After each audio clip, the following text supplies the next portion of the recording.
આ ઘટના બાદ આમ આદમી પાર્ટીના કોર્પોરેટર વિપુલ સુહાગિયાએ આક્ષેપો કર્યા છે કે તેમણે જણાવ્યું કે સુરતમાં માર્ગો પર વાહન ચાલકો અને રાહદારીઓ માટે સુરક્ષાનો અભાવ છે. સુહાગિયાએ કહ્યું કે રોડ પર નીકળતા પણ ડર લાગે છે એવો માહોલ થઈ ગયો છે. સિટી અને બીઆરટીએસ બસના ચાલકો 1-2 દિવસ અકસ્માત સર્જે જ હોય છે. સિટી બસોએ અત્યાર સુધીમાં 100 કરતાં વધુ લોકોના જીવ લીધા.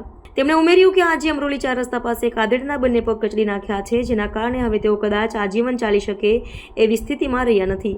સુહાગિયાએ આક્ષેપ કર્યો કે સુરતની સિટી બસોએ અત્યાર સુધીમાં 100 કરતાં વધુ લોકોના જીવ લીધા છે, છતાં પણ તંત્ર અને શાસકો દ્વારા કોઈ બોધપાઠ લેવામાં આવતો નથી. તેમણે સુરતની સિટી બસોને યમરાજ સાથે સરખાવી અને કહ્યું કે લોકો રસ્તા પર ચાલતા પણ ડર અનુભવી રહ્યા છે. સામાન્ય લોકોની જિંદગીની સુરક્ષા સુનિશ્ચિત કરવા માટે તંત્ર દ્વારા કડક પગલાં લેવા જરૂરી છે. નમસ્કાર મિત્રો, હું વિપુલ સુહાગિયા, કોર્પોરેટર સુરત મહાનગરપાલિકા, આમ આદમી પાર્ટી. મિત્રો, આજકાલ સુરત શહેરમાં રોડ ઉપર નીકળતા પણ ડર લાગે એવો માહોલ ઉભો થઈ ગયો છે.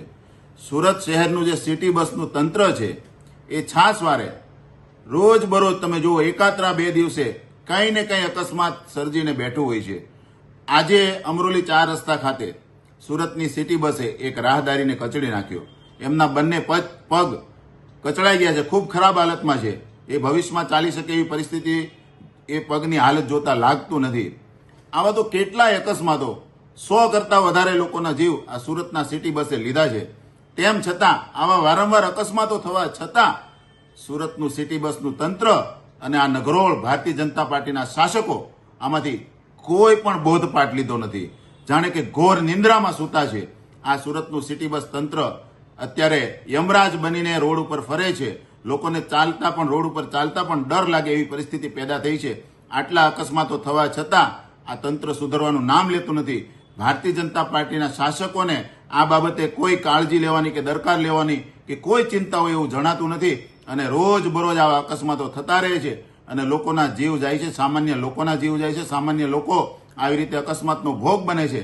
તેમ છતાં પણ આ નગરોળ તંત્ર એમને કોઈ ચિંતા હોય એવું જણાતું નથી. ક્યારે આ બાબતે એક્શન લેવામાં આવશે, ક્યારે આ અકસ્માતો બંધ થશે, એ અમારો સવાલ છે. અમે શાસકોને પૂછીએ છીએ કે સામાન્ય લોકોની જિંદગી બહુ મહત્વની હોય છે, પરંતુ તમને આ જિંદગીની કોઈ કિંમત હોય એવું અમને દેખાતું નથી.